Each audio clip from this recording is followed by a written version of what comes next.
The smell of disinfectant never really leaves you.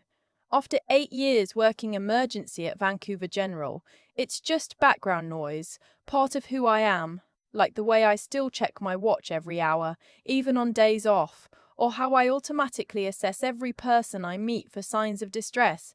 My colleagues joke that I diagnose strangers at grocery stores. They're not wrong. My name is Serena Holloway. I'm 31 years old. I'm a registered nurse. I drive a 12-year-old Subaru that needs new winter tires every season. I make my own sourdough because bread in this city is expensive, and I walk down the aisle at my own wedding without my father. That part still catches in my throat sometimes. Not the way it used to, not the sharp, breathless catch that made me have to sit down. More like pressing on an old bruise. You know it's there. You know exactly how much it still hurts. Let me start from where it actually started, not from the wedding, because the wedding was just the day everything came to a head. The real story starts much earlier. It starts the year my younger sister Tamsin decided that anything I had, she should have more of. I should tell you about my family first. My dad is a retired electrician from Burnaby, practical man, quiet, the kind of guy who shows affection by fixing things around your apartment without being asked. He showed up every spring to replace my smoke detector batteries and every fall to check my car's antifreeze. And I used to think that was his version of saying I love you. My mum passed when I was 19. Tamsin was 16. Ovarian cancer, diagnosed in October, gone by March. That loss rewired everything in our family, mostly in ways none of us understood until much later. Tamsin and I were close once. When we were little, actually close, she used to crawl into my bed during thunderstorms and I'd make up stories about the thunder being just a giant, moving furniture in the sky. She laughed at that every time, even when she was old enough to know better. But something shifted after Mum died. I threw myself into school. I was already in my first year of nursing at UBC, and losing Mum made the work feel urgent and personal in a way I couldn't explain. I graduated, I got my license, I started building something. Tamsin drifted for a while, which I understood, which I made excuses for, which, looking back, I probably shouldn't have let go on as long as I did. She eventually got into marketing, found a job at an agency downtown, started doing well, got an apartment in Mount Pleasant, and somewhere in those years, something curdled between us. I don't know exactly when it happened. I just know that the Tamsin who used to laugh at my thunder stories became someone who watched everything I did with a particular kind of attention that had nothing warm in it. When I got promoted to charge nurse, she didn't congratulate me. She changed the subject. When I started dating Elliot, she found a reason to mention every few months that she'd heard nurses had high divorce rates. When Elliot proposed at the lighthouse at Lighthouse Park on a cold November evening with the fog coming in off Howe Sound, I called her first. I don't know why. Habit, maybe. Hope, probably. She said, "Oh, that's fast. We've been together 4 years." I told myself it was just Tamsin being Tamsin. I told myself she'd come around. My dad was thrilled, genuinely, obviously thrilled. He shook Elliot's hand for about 30 seconds too long and then got embarrassed about it, and I loved him for that. He said he wanted to walk me down the aisle. Didn't ask. Stated it like it was already decided, like there was no world in which that wasn't happening. Your mum would have been so proud of you, Serena. I cried in the car on the way home. Elliot held my hand and said nothing, which was exactly right. We planned the wedding for the following October. 14 months away, plenty of time, we thought. We booked a venue in Squamish, an old converted barn overlooking the Chief, the kind of place that looks like something from a magazine, but actually has reasonable rental rates if you book on a weekday. We kept it small, 60 people. Mostly family, close friends, Elliot's colleagues from the engineering firm where he worked. The whole time, Tamsin was involved. I involved her deliberately. I asked for her opinion on things, included her in the planning, even asked her to do a reading during the ceremony. I genuinely believed that including her would help, that whatever rivalry or resentment she built up would dissolve if she felt like part of it. I was wrong. What I was actually doing was handing her information. About 3 months before the wedding, things started feeling strange. Tamsin would ask questions that were weirdly specific: the exact timeline of the ceremony, what time my dad was expected to arrive, whether the venue had parking for late arrivals. I noticed it, but I filed it away under Tamsin being overly organized, which I thought was a new phase. 6 weeks before the wedding, she told our dad that her agency had entered a major pitch competition. A national pitch, she said, a career-defining opportunity, and the presentation was scheduled, she said, for the same Saturday as my wedding. She found out about this, she told him, just recently. Very sudden, very unfortunate. But these things happened in her industry, she said. The timing was completely out of her hands. My dad called me, clearly distressed. He said he didn't know what to do. He said Tamsin needed him there for moral support, that she'd been working on this campaign for months, that he didn't want her to fail because she didn't have family in the room. I sat on my kitchen floor for a while after that call, just sat there with my back against the cabinet under the sink, listening to the fridge hum. Then I called Tamsin. She answered on the second ring, which told me she'd been waiting. I asked her to explain. She said she was sorry, she really was, but she couldn't reschedule the pitch. It wasn't her call to make. She said she tried. She said she hoped I understood that some things were bigger than any one day. Bigger than any one day. I kept my voice completely flat. I said I understood. I hung up.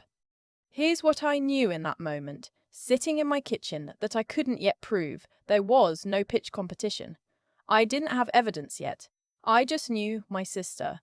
I knew the specific quality of her voice when she was performing sincerity versus when she actually felt it. I'd known that voice since we were kids. I cried that night. I'm not going to pretend I didn't. Elliot held me and said things that were kind and practical, and I appreciated all of it. And somewhere around 2 in the morning, I made a decision. I was not going to let her burn the day down. I was going to find someone else to walk me down that aisle, and I was going to make it the most beautiful wedding I could, and I was going to stop waiting for my sister to become someone she had never decided to be. I called my Uncle Raymond the next morning, my mum's brother, retired from the RCMP after 30 years, a man who stands 6'2" and cries at Tim Hortons commercials and pretends he doesn't. He said yes before I finished the sentence. He said it would be the honor of his life. He asked if he should wear his dress uniform. I told him yes. My dad, for his part, said he was sorry. He said it sincerely, but he also said he felt he had to be there for Tamsin, that she needed him, that I had Elliot and I'd be okay. He'd try to make it for the reception, he said. He really would try. I said, okay, Dad. I said it the way you say things when you've moved past the part where arguing would help. The 5 weeks between that conversation and the wedding were some of the strangest of my life. I kept going to work. I ran my shifts. I triaged patients. I trained 2 new nurses on protocol. I signed forms. I came home and helped Elliot finalize the seating chart. I picked up my dress from the alteration shop on Granville. Ivory, simple, fitted through the bodice, nothing that needed a crinoline or a veil the size of a sail. I tried it on in my apartment and stood in front of the long mirror in my bedroom and thought, you're going to be fine. The morning of the wedding was grey and calm. October in Squamish, the mountains half hidden in low cloud, the air that particular fresh cold that makes you feel very awake and very small in a good way. My bridesmaids, my friend Petra from the hospital, and Elliot's sister Ren got ready with me at the hotel in town. We had mimosas and too much food, and Petra kept making me laugh until my mascara ran and she had to fix it twice. Uncle Raymond arrived in his uniform. Red sarge, gold buttons, everything pressed and exact. He stood in the hallway outside my hotel room and looked at me, and his jaw tightened in the way that meant he was not going to cry in the hallway. You look like your mother, he said. That was the one moment I almost came apart. Just that sentence. The way he said it, matter of fact, like he was stating something obvious and important. I took a breath. Let's go. The venue was everything we'd hoped. The barn had been strung with warm lights, cedar boughs along the aisle, tall glass vases of white dahlias on every table. 60 people who actually loved us, seated and waiting, and I could hear soft music through the big doors as we walked up. Elliot was at the end of the aisle. I could see him from the doorway before we went in. He was facing forward, and then he turned and found me across the room, and his face did the thing, that specific, unguarded thing that I will carry for the rest of my life. He didn't look handsome or impressive or composed. He just looked like someone seeing exactly what he'd been waiting for. Uncle Raymond walked me down that aisle like he'd been planning it for years. Head up, stride even, one hand covering mine on his arm. Every person in that room watched us walk, and I felt something I hadn't expected. Not grief, not absence, but presence. Like every good thing that had led me to this moment was walking with me. We were maybe 40 minutes into the reception, cocktail hour winding down, guests moving toward the tables, when my dad arrived. He came through the side door of the barn with his jacket half buttoned and his hair not quite right, the look of a man who'd driven 90 kilometers in a hurry. He stopped just inside the door and scanned the room, and I watched him find Uncle Raymond first. Find the red uniform, the gold buttons, understand in about 4 seconds what had happened while he wasn't there. His face. I don't know how to describe his face in that moment, except to say it was the face of someone realizing the full cost of a choice after the transaction is already complete.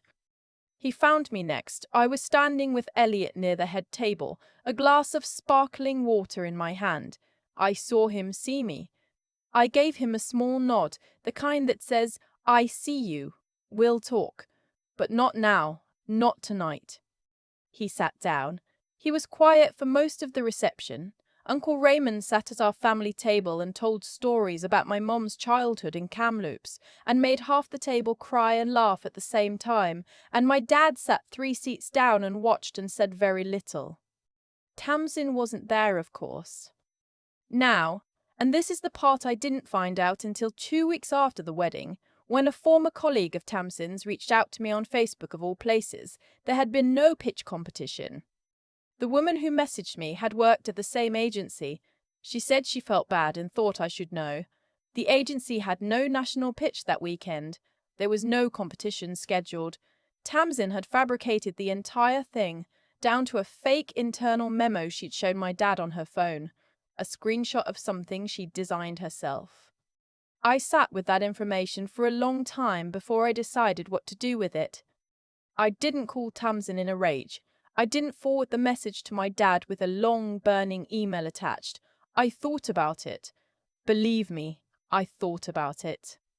What I did was forward the woman's message to my dad without comment.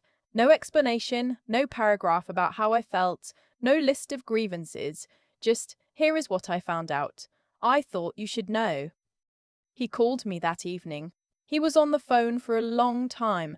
He said things that were hard for him to say, hard in the genuine way, not the performed way.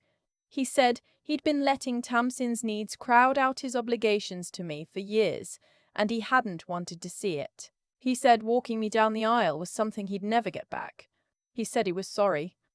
I told him I believed him. I do believe him. But I also told him something I'd been working out in my own head for a while, that love is not the same as enabling. That being a good father doesn't mean showing up for the child who is loudest. That I had spent years making myself smaller and more forgiving, waiting for Tamsin to become someone who wanted the best for me, and I was done waiting. He cried.